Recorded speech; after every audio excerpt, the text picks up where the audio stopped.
नमस्कार, मी उत्तम Kumar ABC news मराठीमध्ये आपल्या सगळ्यांचं मनापासून स्वागत करतो. आज आपण बोलणार आहोत गुजरातच्या राजकारणावर.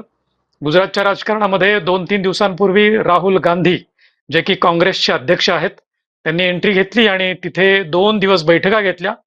तिथल्या काँग्रेसच्या सर्व कार्यकर्त्यांना, काँग्रेसच्या नेत्यांना त्यांनी झापडलं. झापडलं हा शब्द योग्य आहे, कारण त्यांनी प्रचंड संताप व्यक्त केला. आता तो कुठल्या कुठल्या गोष्टींवर संताप व्यक्त केलाय, नेमकं गुजरातमध्ये काँग्रेसचं अस्तित्व कितपत आहे, गेली 30-32 वर्ष जवळपास काँग्रेस गुजरातमध्ये सत्तेपासून दूर आहे, अशा सगळ्याच मुद्द्यांवरती त्यांनी खरडपट्टी काढली काँग्रेस कार्यकर्त्यांची, नेत्यांची. आणि त्यामुळे काँग्रेसला तिथे ऊर्जितावस्था प्राप्त करण्यासाठी काही हालचाली सुरू झाल्यात. या सगळ्याच मुद्द्यांवर आपण चर्चा करणार आहोत आपले राजकीय विश्लेषक आणि वरिष्ठ पत्रकार अशोक भट यांच्याशी. अशोकराव, तुमचं या टॉक शो मध्ये मी मनापासून स्वागत करतो. नमस्कार. राहुल गांधींनी काँग्रेसच्या नेत्यांची गुजरातमध्ये 2 दिवसांपूर्वी बैठक घेतली आणि त्यांची खरडपट्टी काढली. काय म्हणाले राहुल गांधी आणि कशासाठी बैठक घेतली? राहुल गांधी यांचा अचानक हा 2 दिवसाचा गुजरात दौरा जरा सगळ्यांना सरप्राईज करणारा होता. कारण हा प्री प्लॅन नसावा असं वाटतं, कारण त्यांनी काँग्रेस कार्यकर्त्यांची बैठक घेतली आणि त्या बैठकीत त्यांनी त्यांचा संताप व्यक्त केला. भाजपला मदत करणाऱ्यांना पक्षातून काढा वगैरे त्यांनी सगळं सांगितलं. पण हे सांगताना त्यांनी जर का 3, 4, 5 जे कोण नेते आहेत त्यांची नावं घेऊन यांना पक्षातून हाकला असं जर का त्यांनी राष्ट्रीय अध्यक्षांना सुचवलं असतं तर ते कार्यकर्त्यांना जास्त विश्वासार्ह वाटलं असतं. नाहीतर आतापर्यंत ते येतात, बोलतात, निघून जातात, पुढे काही त्याचं होत नाही अजिबात. काँग्रेस 2017 पर्यंत गुजरातमध्ये भाजपला तुल्यबळ पक्ष म्हणून ओळखला जात होता. त्याचं मुख्य कारण होतं अहमद पटेल, जे काँग्रेसचे सगळ्यात जुने खासदार, सोनियाजी गांधी यांचे राजकीय सल्लागार. त्यांना संघटनेचा प्रचंड अनुभव आणि ते कुशल संघटक होते. म्हणजे ऑल इंडिया काँग्रेस कमिटीच्या दिल्लीच्या ऑफिसमध्ये बसून विविध राज्यातल्या येणाऱ्या कार्यकर्त्यांपासून नेत्यांपर्यंत सर्वांशी ते चर्चा करायचे, म्हणणं ऐकून घ्यायचे. त्यामुळे त्यांना संघटनेची इतकी माहिती होती. त्यामुळे 2017 सालापर्यंत गुजरातमध्ये काँग्रेस तुल्यबळ पक्ष होता. पण 2020 साली अहमद पटेल यांचं दुर्दैवाने निधन झालं आणि त्यानंतर 2022च्या निवडणुकीत भाजप आणि काँग्रेस असा सरळ सरळ सामना झाला, ज्यात काँग्रेस फार धुळीला मिळाली असं म्हटलं तरी सुद्धा हरकत नाही अजिबात. त्याच्याबरोबरच आम आदमी पक्षाने त्याच्यात एंट्री घेतली. गुजरातच्या राजकारणाचं एक वैशिष्ट्य म्हणजे हे राज्य असं आहे की या राज्यात एकही प्रादेशिक पक्ष नाही अजिबात. प्रादेशिक पक्ष नसल्यामुळे सरळ सरळ काँग्रेस विरुद्ध भाजप अशीच तिथे कायम लढत होत राहिलेली आहे.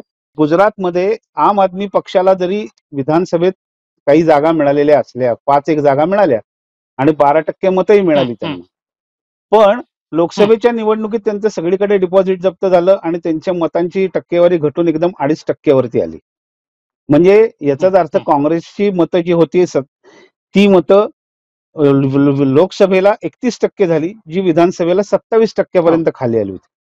म्हणजे काँग्रेसच्या मतपेढीत डेंट केलं आम आदमी पक्षाने. आता राहुल गांधींना या सगळ्याच्यातून पक्ष पुन्हा त्यांना उभा करायचा आहे. एक प्रमुख विरोधी पक्ष आहे.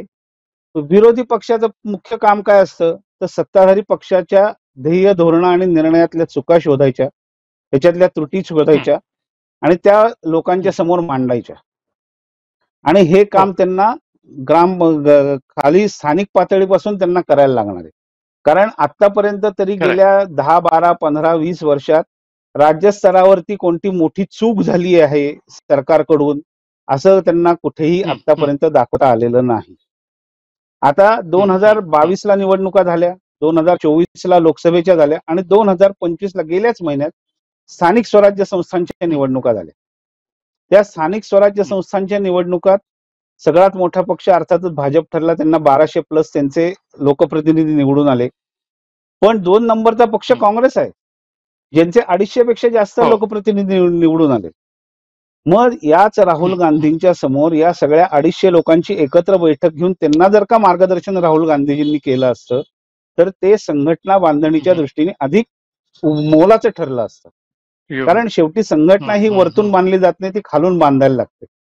तुमचा शेवटचा जो कार्यकर्ता बरोबर. आहे तो कार्यकर्ता मतदारांशी थेट संपर्क साधत असतो, मतदारांना पक्षाकडे आणत असतो. त्यामुळे हे जे 250 लोक या सगळ्या लाटेत निवडून आलेले आहेत, या सगळ्या लोकांना ताकद देणं हे आता प्रायोरिटीने काम असलं पाहिजे. याच्याकरता त्यांनी जर का या सगळ्यांची भेट घालून दिली असती किंवा राहुल गांधींनी या सगळ्यांच्या बरोबर बैठक करून त्यांच्याशी विचार विनिमय केला असता तर संघटना बांधणीच्या दृष्टीने काहीतरी ठरलं असतं किंवा पुढे एक दिशा सापडली असती की यांनी कसं काम केलं पाहिजे, खरंय. यांनी कसं स्थानिक पातळीवरती लोकांना मदत केली पाहिजे, काय नेमकं तिथे चाललेलं आहे, या सगळ्याचा फीडबॅक जो घ्यायला लागतो तो फीडबॅक त्यांना घेता आला असता आणि संघटनेला नेमकी दिशा त्यांना दाखवता आली असती. पण याच्याऐवजी त्यांनी कार्यकर्त्यांची बैठक घेतली. म्हणजे नेमकं काय केलं हे मला कळलं नाही अजिबात. कारण जेव्हा कुठलेही राष्ट्रीय पातळीवरचे नेते कुठल्याही राज्यात येतात तेव्हा ते बैठकांना त्यांच्या कोणी उपस्थित राहायचं ठरलेलं असतं. ते कार्यकर्त्यांची बैठक कधी घेत नाहीत अजिबात. ते प्रदेश कार्यकारिणीच्या लोकांची घेतील, माजी आमदार, उमेदवार अशा सगळ्या लोकांची ते बैठक घेतात. पण यांची कार्यकर्त्यांची बैठक काशी संवाद साधणार. मग म्हणजे कार्यकर्ते म्हणजे नेमके कोण होते मग समोर त्यांच्या? बरं, हा संवाद साधताना त्यांचं जे एकंदर भाषण ऐकायला किंवा वाचायला मिळालं त्यातून त्यांनी प्रश्न मांडले. राज्यापुढे खूप प्रश्न आहेत. कापड उद्योग सगळा हे धुळीला मिळतं किंवा त्याच्यात नष्ट होत चाललेला आहे. शेतकऱ्यांचे प्रश्न आहेत. असे मोघम प्रश्न मांडले. याच्यात कुठेच पिन पॉइंट काहीच नव्हतं अजिबात. म्हणजे आता तुम्ही संघटना बांधणी जर का करणार असाल तर तुम्हाला मोघम प्रश्न मांडून चालणार नाही. तुम्हाला पिन पॉइंट प्रश्न मांडणं गरजेचं आहे. आणि त्याकरता स्थानिक पातळीची खडानखडा माहिती असलेले कार्यकर्ते. आज सुदैवाने काँग्रेस पक्षात कोण राहिले माहितीये का? कुठल्याही राज्यात तुम्ही बघा, एक तर काँग्रेसचे मतदार आहेत काँग्रेसच्या बरोबर आणि दुसरं म्हणजे काँग्रेसचे तळागाळातले कार्यकर्ते आहेत की फेसलेस जे कार्यकर्ते ज्यांना म्हणतो ना ते की ते नाही आमचं काँग्रेस आहे मग ते सत्तेत येऊन येतं नाही येऊ असे कार्यकर्ते. आणि हेच सगळ्यात मोठं ऍसेट आहे. इथून तुम्ही याच्यावरती तुम्ही मोठा डोलारा इमारत उभी करू शकता. त्यामुळे या कार्यकर्त्यांना नेमकं काहीतरी मार्गदर्शन त्यांनी करणं अपेक्षित होतं. ते याच्यात झालं नाही. त्यांनी महिला दिनाच्या निमित्तानं कुठेतरी एका बचत गटाला महिला बचत गटांशी संवाद साधला वगैरे. ते सगळे रील्सचे विषय होतात. त्याच्यातून संघटनेला काय मिळतं हा संशोधनाचा विषय. आता त्यांचे कार्यक्रम हे कारण पुढे 2027 ला निवडणूक आहेत गुजरातच्या परत आणि या निवडणुकातही राहुल गांधींच्या नेतृत्वाखाली होणार असल्या तरी त्या रणनीती ठरवणारे रणनीतिकार नसल्याचा फटका जो 2022 मध्ये काँग्रेसला बसला तो फटका परत बसण्याची शक्यता नाकारता येत नाही. आता या सगळ्याच अहमद पटेलांचं जे वर्चस्व महत्व होतं काँग्रेस पक्षामध्ये त्यांना अनेक वर्ष ते सोनिया गांधींचे राजकीय सल्लागार आहेत. म्हणजे किंबहुना काँग्रेसचे अनेक निर्णय ते घ्यायचे असं सांगितलं जात. त्यांची सांगितल्याशिवाय सोनिया गांधी कुठला निर्णय घेत नव्हते. आज त्या अहमद पटेलांची पुढची पिढी जी आहे त्यांची मुलं आहेत. आता गंमत अशी राहुल गांधी अहमदाबादला आले, गुजरातमध्ये आले आणि अहमद पटेलांची मुलगी त्यांच्या दिल्लीच्या घरी होती. त्यांच्या म्हणजे राहुल गांधी नाही अहमद भाईंच्या घरी होती. आता ती गुजरातची असून तिला कळवलं सुद्धा नाही अजिबात की असं असं जायचंय किंवा असे जे विषय आहेत ना हे विषय खूप अशा परिस्थितीत हे विषय खूप महत्वाचे ठरतात. कारण त्यांनी नेमकं त्यांना जेव्हा याच्याबद्दल विचारलं ते म्हणलं की राहुल गांधींना नेमका फीडबॅकच मिळत नाही अजिबात काय नेमकं चाललंय त्याचं ग्राउंडवरनं असं त्यांनी स्पष्ट त्याच्यावरती कॉमेंट केली. आता ते झालं किंवा मागच्याच महिन्यात जसं स्थानिक पातळीवरती निवडणुका झाल्या काँग्रेसलाही त्याच्यात बरंचसं यश मिळालं. पण त्याच वेळेस अहमद पटेलांचा मुलगा मी काँग्रेसचं काम थांबवतोय असं जाहीरपणे सांगून त्यांनी काम थांबवलं. मग या दौऱ्यात राहुल गांधींनी त्यांना तरी भेटण्याचा प्रयत्न केला का? कारण अहमद पटेल हे राष्ट्रीय राजकारणात जसं मोठं नाव होतं तसं गुजरातमध्येही मोठं नाव आहे. पण असं हे कुठेही साधताना दिसले नाही अजिबात. त्यामुळे नेमका हा दौरा कशासाठी होता हा कार्यकर्त्यांना जर का प्रश्न पडला असेल तर तो चुकीचा नाही. तसा प्रश्न माझ्यासारख्यालाही पडला की काय बाबा त्यांनी इथे येऊन साधलं नेमकं. पण अगदी बरोबर बोलताय तुम्ही. महत्वाचं सांगताय की तिथे प्रादेशिक पक्ष नाहीयेत, त्यामुळे थेट काँग्रेस टू बीजेपी अशी लढत आहे. आणि या दौऱ्यामध्ये राहुल गांधींच्या फारसं काही हाती लागलेलं दिसत नाही. परंतु 2027 ची निवडणूक जरी डोळ्यासमोर ठेवून आत्तापासून कार्यकर्त्यांपासून जर सुरुवात, कारण राहुल गांधींची स्टाईल वेगळी आहे कामाची असं नेहमी बोललं जातं, त्या माध्यमातून जर त्यांनी तळागाळातल्या कार्यकर्ता, आणि त्यांनी एक महत्वाचं विधान तिथे केलंय की काँग्रेसमध्ये भाजपचे एजंट आहेत. तर आता हे एजंट कोण आहेत हे शोधण्यासाठी एप्रिलमध्ये पुन्हा एक बैठक घेणार आहेत ते. अहमदाबादमध्येच एक महत्वाची बैठक आहे. त्यामध्ये तुम्ही म्हणता तसे सगळे निवडून आलेले उमेदवार, आमदार आणि महत्वाचे नेते यांच्यात बैठक होईल. या सगळ्या गोष्टी गुजरातवरती 2027च्या निवडणुकीच्या दृष्टीनं राहुल गांधींनी फोकस केलंय का? काय वाटतं तुम्हाला? ते राहुल गांधी कसं आहे, राहुल गांधी हे स्वतःला मोदींच्या समोर उभं करतात, म्हणजे मोदींच्या विरोधात मी, असं आतापर्यंत काँग्रेसनेही त्यांना प्रोजेक्ट केलंय आणि तेही तसं मानतात. त्यामुळे मोदींचं राज्य आहे. बरं, काँग्रेस असं आहे का इथं नवीन आहे? काँग्रेसने एकेकाळी सत्ता राबवलेली आहे ना गुजरातमध्ये. काँग्रेसची एक हाती सत्ता होती, पण नंतरच्या काही काळात ती गेली आणि त्याच्यानंतर परत काँग्रेस 2017ला सत्तेच्या जवळ जाते की काय अशी सिच्युएशन होती. म्हणजे इतकी 2017ची निवडणूक मोदी शहा असूनही इतकी जी टफ इलेक्शन झाली की येता येता भाजपचं सरकार वाचलं. 99 जागा त्यांना मिळाल्या. 9 जागा फक्त जास्त मिळाल्या. केंद्रात सत्ता असून, मोठे नेते असून, सगळं असून. पण मग ती सिच्युएशन आता काँग्रेसमध्ये राहिली आहे का असा पहिला प्रश्न येतो. तर मला असं वाटत नाही की 2017ची जी पोझिशन काँग्रेसची होती ती आता राहिलेली आहे. त्यामुळे त्यांना ह्या सगळ्याला कसं आहे, या सगळ्याला कन्सिस्टंटली गुजरातमध्ये सातत्याने नेत्यांचे दौरे होणं आवश्यक आहे. ते आता राहुल गांधींनी एक दौरा केला. राहुल गांधींच्या नंतर समजा प्रियांका गांधींनी एक केला. मोदी दरम्यान खरगे राष्ट्रीय अध्यक्षांनी जाऊन बैठका केल्या. के.सी. वेणुगोपालांनी काही विधानसभा मतदारसंघांचे दौरे केले.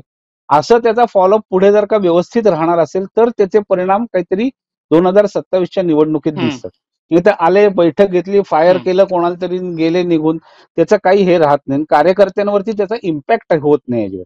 आता काय माहितीये का, सगळ्यात आवश्यक काय तर कार्यकर्त्यांचं मॉरल बूस्ट करणं फार आवश्यक, जे आता पूर्णपणे गुजरातमध्ये ढासळलेलं आहे. आणि ते बूस्ट करायचं असेल तर तुम्ही जे बोलताय ते तुम्ही प्रत्यक्ष जमिनीवरती उतरवताय हे दाखवायला पाहिजे. म्हणून मी म्हटलं की त्यांनी राहुल गांधींनी नुसता संताप न व्यक्त करता 4-6 नावं जर का घेतली असती, यांच्यासारख्यांनी मदत केली असेल तर यांना काढा पक्षातून असं सांगितलं असतं तर खालच्या कार्यकर्त्याला ते आवडतं, त्याला ते पटतं की नाही बाबा आपले नेते काहीतरी पक्षाच्या चांगल्या ह्याच्यासाठी विचार करतायत काहीतरी. पण तसं झालं नाही अजिबात. नुसतंच त्यांनी संताप व्यक्त केला. मग ते काय त्यांच्या नेहमी स्टोऱ्या सांगतात तशा, एक शर्यतीतला घोडा, एक वरातीतला घोडा, वरातीतला शर्यतीत गेला, शर्यतीतला वरातीत गेला. अरे काय, अशाने पक्ष नाही अजिबात तुमचा मजबूत होत. संघटना बांधणी करता अशा गोष्टी नाही चालत अजिबात. तुम्हाला जमिनीवरती उतरूनच काम करायला लागतं. मग मी म्हणतो याच्यापेक्षा या 2 दिवसात राहुल गांधीची एक जर का मोठी सभा कुठे झाली असते ना, त्याचा परिणाम चांगला दिसला असता. खरंय, कुठली एखादी सभा घेतली असती, कार्यकर्त्यांना अशा वेळेमध्ये ज्या वेळेला पराभव झालेला असतो तुमचा किंवा डाऊनफॉल सुरू असतो, त्यावेळेला कार्यकर्त्यांना झापून उपयोगाचं नाही. त्यांचं मोरल वाढवणं, त्यांचा नीतिधैर्य वाढवणं सगळ्यात जास्त महत्वाचं असतं, जे राहुल गांधींनी करायला हवं होतं. या 2 दिवसांच्या बैठकांनी फक्त काय होईल, चर्चा होईल, फारसं काही पक्षाच्या हाती लागणार नाही. आणि जे कार्यकर्ते आहेत आश्रयाला ते देखील भाजपमध्ये जाण्याच्या तयारीला लागतील. अशा अनेक गोष्टी घडू शकतात. त्या तुलनेनं त्यांनी सभा घेतली असती, कार्यकर्त्यांचं नीतिधैर्य वाढवण्याच्या काही 2-3 गोष्टी केल्या असत्या तर कदाचित समजू शकलं असतं. अतिशय अभ्यासपूर्ण आणि विश्लेषणात्मक मांडणी केली अशोक भट यांनी. एबीसी न्यूज मराठीच्या दर्शकांशी आपण आपला बहुमूल्य वेळ राखून संवाद साधलात, त्याबद्दल एबीसी न्यूज नेटवर्क तर्फे मी आपल्याला मनापासून धन्यवाद देतो. आपण आज इथेच थांबूया, भेटूया पुढच्या भागात. थँक्यू. ताज्या बातम्यांसाठी पाहत रहा एबीसी मराठी न्यूज.